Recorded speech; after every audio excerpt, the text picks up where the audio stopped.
आई बापा ते छौड़ी लरुआइल परवाइल आवे था का होले एकरा आएंगे त तू बाड़ी साज सवार के गे निहनगे कहने के हमर लभारवा मसूद ना बोलैले है त का कर दल को तोरा मसूद ना छौड़ा गे आगे का कहियो न देखावल जाय था न छुपावल जाय था कैसे देखाइयो और कैसे छुपाइयो ले सुन। क्रिस्का रिकॉर्डिंग स्टूडियो एकंगर सराय।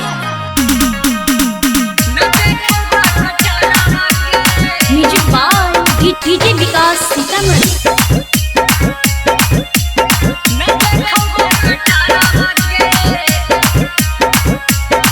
Presented by Kriska films. मिले खातिर हमारा बोलल कौना दिन हरा बगे आगे सखी मिले खातिर हमारा बोलल कौना दिन हरा बगे भर दिल कौची झवा है ऐसा न देखो कटारा बगे भर दिल कौची झवा है ऐसा न देखो कटारा बगे उठा कौदारा दबाड़ी मारा हरा बगे उठा कौदारा दबाड़ी मारा हरा बगे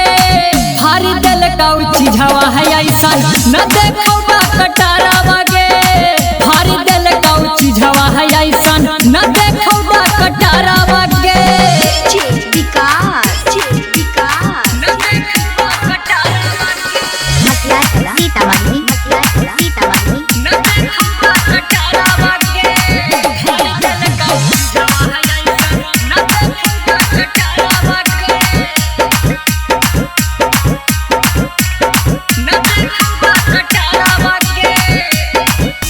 आगे सखी बड़ी निमन से गेलियो हल बनाई के जतरा गे तका बतैबै ससुररिया में जब पूछतै भतरा गे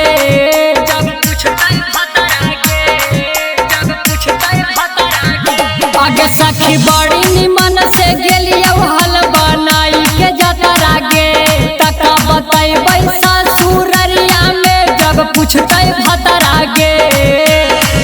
लगा है कि मार जाइए खाई के जहरा बगे लगा है कि मार जाइए खाई के जहरा बगे भर दिल कौची झवा है ऐसा न देखो कटारा बगे भर दिल कौची झवा है ऐसा न देखो कटारा बगे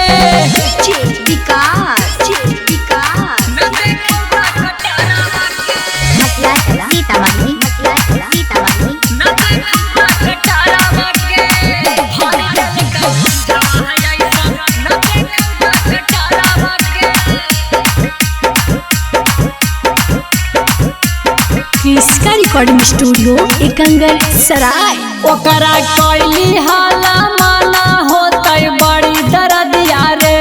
अरे तोरा करे के हाउ मन माता तू कर ले सदिया रे